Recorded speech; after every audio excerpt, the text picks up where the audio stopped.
제가 할 수 있는 혹은 도울 수 있는 일들을 찾아 돕겠다고 생각했었습니다. 누구나 다 마찬가지겠지만 남을 도울 때는 각자 우선순위나 원칙이 있을 것 같아요. 저의 원칙은 스스로 돕느냐에 대한 거였어요.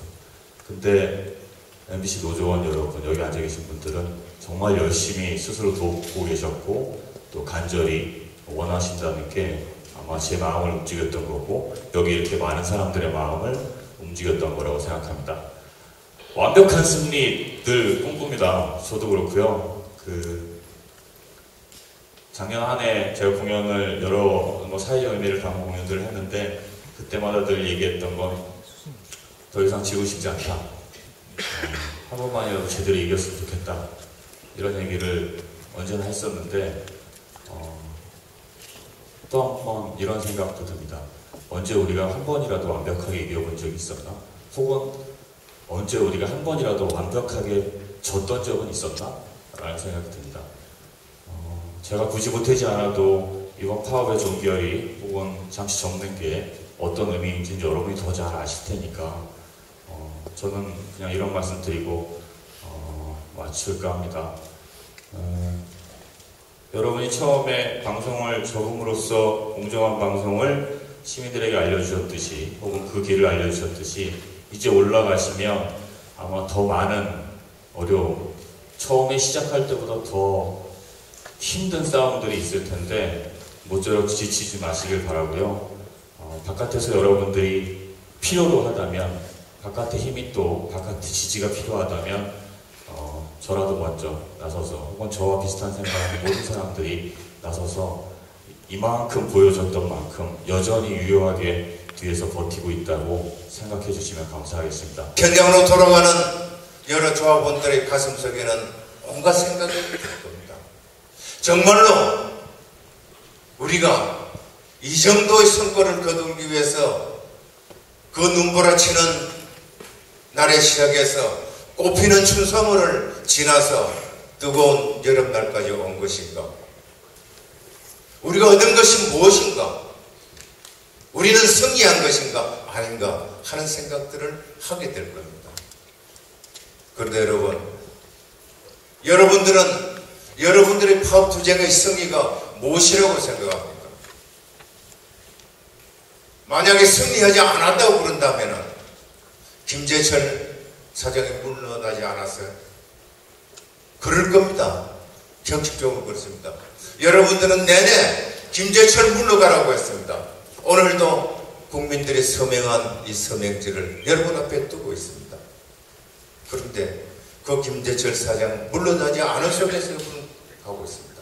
그런다면은 성과가 없는 것일까? 저는 그렇게 생각하지 않습니다. 여러분들은 뭘 위해서 파업투쟁을 했습니까? 공정방송을 하기 위해서 투쟁했습니다.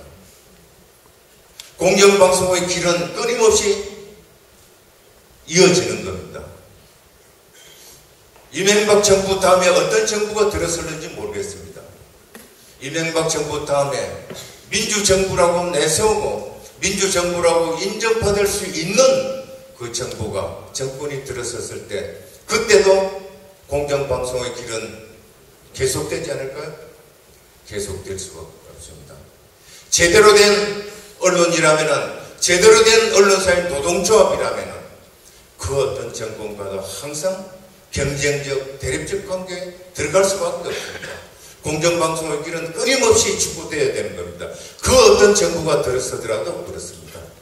그렇다고 하면은 여러분들의 가슴속에서 승리한 것은 무엇이겠습니까? 그것은 180일 싸웠는데 이제 또 싸울까? 180일, 170일 싸워도 안 됐는데 하는 것을 지어보는 것입니다. 김재철 사장이 나가고 나면은 여러분들 할 일은 없어지는 겁니까? 김재철 사장이 완전히 나갔다고 그런다면은 공정방송이 이루어지는 겁니까? 아니지 않습니까? 김재철 사장이 있든 없든 공정방송의 길은 더 가일차게 힘차게 나가야 될 겁니다. 오히려 이제 여러분들은 여러분들이 결의한 대로 정말 더 큰 싸움을 하기 위해서 더 의미 있는 싸움을 하기 위해서 더 큰 승리를 얻기 위해서 가고 있습니다. 김재철 사장 있는 속에서 공정방송 투쟁을 하고 공정방송 길을 멈추지는 않는다고 하면 그것이 바로 승리의 길이고, 여러분들은 그래서 오늘 힘차게 그 승리를 경외하고 있고, 그렇기 때문에 여러분들의 얼굴에서는 밝은 빛을 띠고 있는 것 아닙니까? 그렇지 않습니까, 여러분? 또 제가 노조의 마지막으로 이체를 하면서 앞으로 다시는 연락하지 말자, 개인적으로든 거리에서 절대 만나지 말자 이렇게 얘기를 했는데, 오늘 이렇게 참석해달라고 하셔가지고 저 같은 일반 시민의 의견도 필요하지 않을까 싶어서 결자 해지하는 마음으로 응했습니다. 그리고 혹시 빼먹은 얘기가 있을까봐 제가 적어왔거든요. 좀 살짝 커닝하면서 하겠습니다.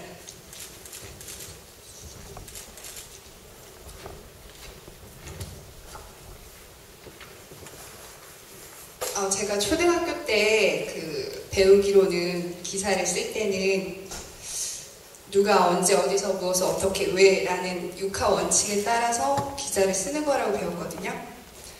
그런데 보니까 누가 어떻게 보느냐에 따라서 기사가 상당히 많이 바뀌더라고요.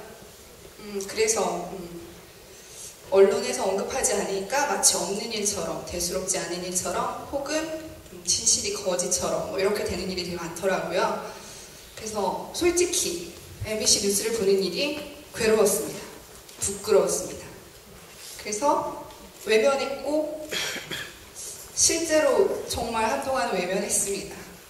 그리고 MBC 취재진을 향해서 야유를 하는 시민 중에 저도 있었습니다. 그거는 누구보다도 잘 알고 계실 거고요. 그런데 모금을 하게 됐어요. 근데 여기 되게 기라성 같으신 분들이 많으신데 제가 제일 환호를 받더라고요. 왜냐하면 그만큼 밥이 되게 중요하다고 생각해요. 근데 그 밥을 삼계탕을 역시 대접을 하니까 호응이 좋더라고요. 근데 그 밥을 내려놓으시고 투쟁을 하시니까 생활인으로서 좀 위로를 드리고 싶었어요. 위로가 됐을지 모르겠고, 그때 굶느냐 먹느냐 그것도 중요한데요. 제가 생각해보니까 어떤 밥을 먹느냐도 되게 중요하더라고요. 제가 두 아이를 키우는 엄마인데 아이에게 부끄럽지 않은 밥, 그런 밥을 먹이는 것도 상당히 중요하더라고요. 그래서 좀 지지를 해드리고 싶었습니다. 그래서 제가 아이 엄마로서 당부드리고 싶은 말씀은 이겁니다. 저희 아이에게 MBC 뉴스 뒤에 뭐가 있을지 의도를 캐지 말고, 얘야 MBC 뉴스를 믿을 수 있다, PD수첩에서 나온 말이라면 믿어도 좋다, 그렇게 가르칠 수 있도록 좀 부탁드립니다.